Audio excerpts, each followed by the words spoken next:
तो friends, exposure therapy जो हम लोग करते हैं, जो हम लोग पेशेंट को अपने फियर के ओर एक्सपोज करते हैं, वो स्लोली होता है। जैसा हमने आपको बताया कि पहले हम थॉट्स को मॉनिटर करेंगे, हम पता करेंगे कि थॉट्स कितना परेशान कर रहे हैं। हम लोग एक हायरार्की क्रिएट करते हैं। ये एक पेशेंट का हायरार्की है, उसे किस किस तरह के थॉट्स आते हैं। पहले जैसे है डाउट्स के थॉट आते हैं, वो उसे 40% स्ट्रेस क्रिएट करते हैं। दूसरे सेक्सुअल थॉट्स आते हैं, उसके अंदर 60% स्ट्रेस क्रिएट करते हैं। और लास्ट में गंदगी यानी डर्ट के थॉट आते हैं, वो उसके अंदर 80% स्ट्रेस क्रिएट करते हैं।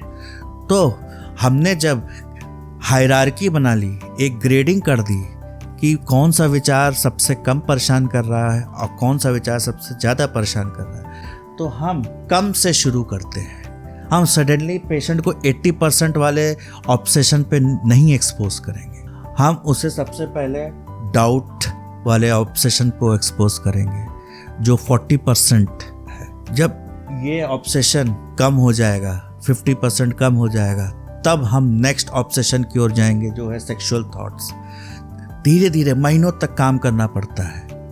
धीरे धीरे जाके जब सेक्सुअल थॉट भी कम हो जाएंगे, तब हम लास्ट में जो सबसे खतरनाक है डर्ट, जो सबसे ज़्यादा पेशेंट को परेशान कर रहा है, सबसे ज़्यादा उसे हैंडल करते हैं। उसके बाद भी सीधे हम लोग डर्ट पे नहीं कूद पड़ेंगे, क्योंकि ओसीडी का पेशेंट वैसे ही इतना एंग्शियस रहता है, वो डरा रहता है, अपने फियर को सामना नहीं करना पड़ता। अगर हम उसे उसके सबसे खतरनाक फियर यानी डर्ट को एक्सपोज कर देंगे तो वो तो भाग ही जाएगा, कंप्लायंस ही नहीं होगी। तो हम लोग start low and go slow दवा में भी फॉलो करते हैं और ट्रीटमेंट में भी फॉलो करते हैं।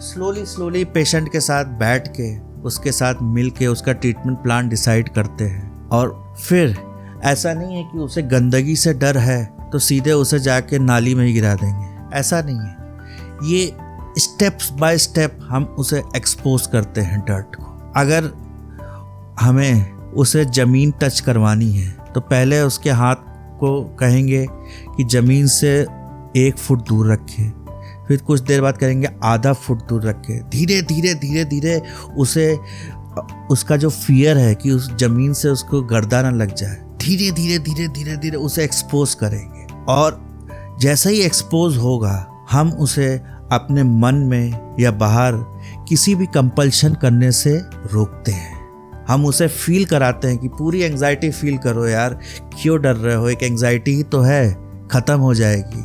इसका जो हवा बनाए हुए हो, ये जो अवॉइडेंस बिहेवियर बनाया हुआ है, ये जो एंग्जाइटी से तुरंत ही हम लोग जो भाग रहे हैं, इस एंग्जाइटी को एक विकराल रूप दे रही है, जिसके कारण पेशेंट की ज़िंदगी खराब हो रही है। हमें पेशेंट को रियलाइज़ कराना होगा कि ये ओसीडी उसके लिए कितनी हार्मफुल है। पेशेंट जब अपने थॉट्स पढ़ता है, लिखता है, तब जानता है कि पता चला उसके दिन भर में 6 से 7 घंटे तो ऑब्सेशंस और कंपल्शंस में ही गुजर जा रहे हैं। और इसके रिपरकशंस क्या हैं? इसके रिपरकशन है कि उसके बच्चे, उसकी फैमिली, सारा उसकी लाइफ हैम्पर हो रही है। कुछ दिनों बाद क्या पता उसके बच्चे भी हैंड वॉशिंग शुरू कर दें उसको देखे तो उनके भविष्य भी खराब हो रहा है, प्रेजेंट तो खराब हो ही रहा है। तो पेशेंट को रियलाइज़ कराना ज़रूरी है कि आपके ओसीडी जो है वो आपको कितना नुकसान पड़ा है। क्योंकि जब तक पेशेंट मोटिवेटेड नहीं होगा, वो अपने फियर का सामना नहीं कर पाएगा। वो फियर का सामना तभी कर पाएगा जब वो